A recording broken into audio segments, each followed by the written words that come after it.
ஒதுக்கின என்னத்தான் தேடி வந்தாரே, அழைச்சு அப்பான்னு சொல்ல சொன்னாரே.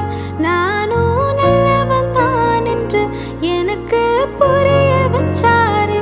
எங்களுக்கு நல்லது நல்லது நல்லது என்று எல்லாம் செஞ்சாரே. யாரோ அதுக்காக எங்கள மனசில் வச்சாரே. அழகா நெஞ்சில தூக்கி வச்சாரே. சிலுவாய எங்கள நினைச்சு பார்த்தாரே. அத்தோட எங்கள வாழ வச்சாரே. எல்லாத்த இழந்தோம், இப்போ இழக்க ஒண்ணும் இல்ல.